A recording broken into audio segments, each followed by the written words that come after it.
올 시즌 토트넘이 우승을 하기를 바라고 있지만 전문가들의 냉정한 평가로 우승 후보는 여전히 맨시티, 리버풀입니다. 맨시티는 영국 국가대표이자 손흥민보다 커리어는 더 좋았던 스털링을 첼시에 보내고도 우승 후보로 평가받고 있습니다.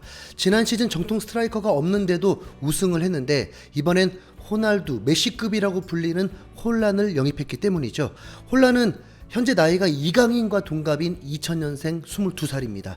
올 시즌부터 B클럽에 합류했기 때문에 그의 남은 축구 인생은 호날두, 메시처럼 큰 부상이 없는 한 전성기가 될 것입니다. 홀란은 노르웨이 국가대표로서도 경기당 한 골을 기록할 정도고 B클럽이라고 보기는 어려웠던 독일의 명문 도르트문트 소속으로도 리그에서 27골을 기록하기도 했습니다. 개막전에서도 홀로 2골을 넣으면서 출발이 좋은 상황입니다. 하지만 몇몇 전문가들은 가장 강한 리그에서 활약한 모습을 보니 홀란보다는 케인이 한 수 위라는 평가를 하기도 했습니다. 그리고 여전히 강력한 미드필더와 수비수들을 보유하고 있습니다.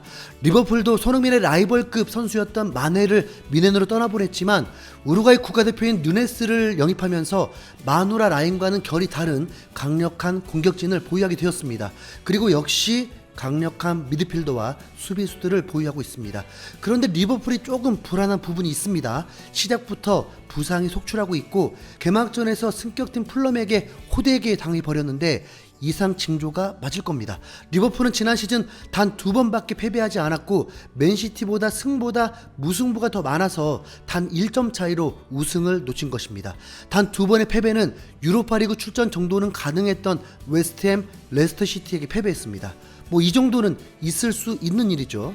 최소 실점 1위로 경기당 평균 1실점을 하지 않는 리버풀이 약팀에게 2실점을 하고 겨우 비긴 것은 분명 눈여겨봐야 할 것입니다. 맨시티, 리버풀은 지난 시즌 26실점을 기록했습니다. 이는 지난 2018-2019 시즌 23실점 이후 최소 실점이었습니다. 무조건 시즌 3실점 이하를 기록한 팀이라면 우승 후보라고 불리게 됩니다. 26실점은 토트넘이 2위를 했던 시절 동일한 최소 실점을 기록했습니다. 무리뉴 감독이 본인 커리어에서 가장 위대한 성적이 메뉴 2위를 시켰을 때라고 했는데 그때 메뉴가 맨시티 다음 2위를 했을 때도 실점이 28실점이었습니다. 토트넘은 지난 시즌 43실점이었습니다. 큰 과제죠. 실점을 줄여야만, 수비가 강화되어야만 우승 후보로 인정받을 수 있다는 것. 그런데 토트넘이 지난 시즌 메뉴전 패배 이후부터 조직력이 갖춰지면서 남은 11경기에서 엄청난 성적을 보였던 거 아시죠? 무패를 기록하고 가장 많은 득점을 하면서 챔피언스 리그를 진출하게 되었는데 놀랍게도 최소 실점도 1위였습니다. 11경기에서 5실점이었습니다. 당시 토트넘은 리버풀, 아스날 등 결코 약팀만을 상대한 것이 아니었습니다. 리버풀은 7실점을 했고 맨시티는 9실점을 기록했습니다. 콘테 감독은 이번 개막전에서 지난 시즌 후반기의 베스트 라인업을 그대로 가동하면서 4대1 대승을 거두게 만들었습니다. 영입된 선수들의 개개인 사정도 있긴 했지만 그때의 스쿼드를 베스트로 보면서 이후 일어날 경기 스케줄과 변수들을 대비하면서 퀄리티가 떨어지지 않게 하겠다는 것이었습니다. 콘테 감독이 번리전에서 패배하고 절망해버리면서 맘먹고 솔직한 말을 쏟아내고 논란을 만들었을 때 그때 토트넘이 6경기 12실점을 해버렸을 때입니다. 그 6경기가 지금의 스쿼드였다면 토트넘의 상황은 정말 달랐을 것입니다. 최소 첼시를 넘었을 것입니다. 토트넘을 부정적으로 평가하는 이들이 있지만 기록으로 보면 토트넘은 우승 후보에 들기 충분합니다. 팀이 갖춰지고 12경기 최다 득점 2위, 최소 실점 1위에 선수 보강도 매우 좋았다는 평가니까요. 올 시즌 프리미어리그 순위 경쟁이 역대급으로 치열할 것이란 전망이 지배적입니다. 토트넘이 우승을 하길 바라는 것도 가장 강한 팀이라고 평가돼서가 아니라 2강 외에도 토트넘, 첼시, 아스날, 심지어 맨유보다 뉴캐슬을 더 높이 평가하고 있는 상황이니까 리버풀이 풀럼에게 패배할 뻔하듯 더 많은 예상을 빗나간 결과들이 나올 수 있다는 것입니다. 그런 치열한 싸움에 토트넘이 운이 좋길 바라는 거죠. 토트넘이 우승권에 갈 수 있는 팀인지를 보려면 바로 2라운드 결과로 예측이 가능하게 됩니다. 첼시는 지난 시즌 토트넘처럼 마지막 11경기로만 평가하면 중위권 팀 정도의 수준이었습니다.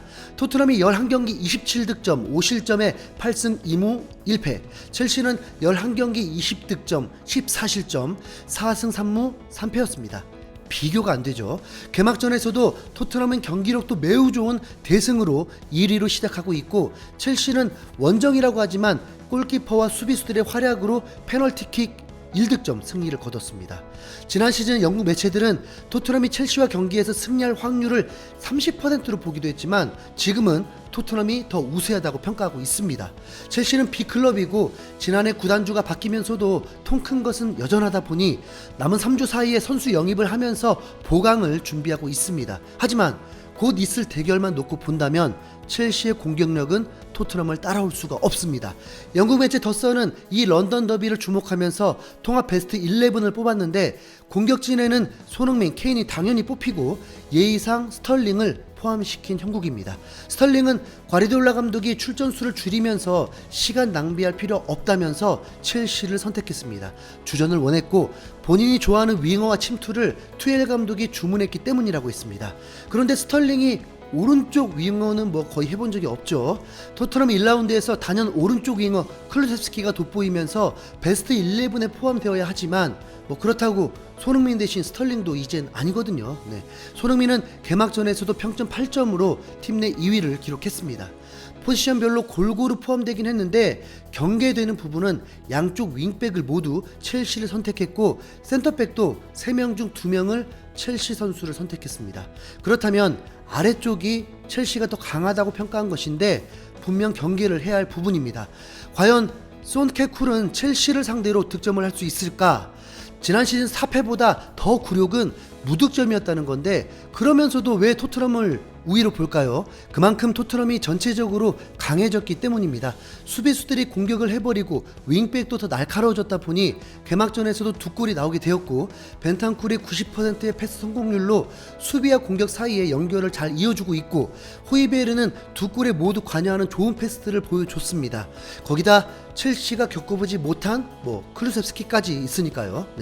첼시의 감독인 투엘은 경기 중 변칙 전술을 잘 쓰다 보니 통할 때는 매우 위력적이지만 선수들이 호흡이 안 맞으면 처참히 무너져 버렸습니다. 투엘 감독이 손흥민의 빠른 발을 막기 위해 쿨리발리를 오른쪽에 배치할 수 있다는 전망도 있는데, 그렇게 손흥민만 막으려 하다가 망한 팀이 한두 팀이 아니죠. 첼시는 경험 많은 센터백으로 포진되어 있습니다.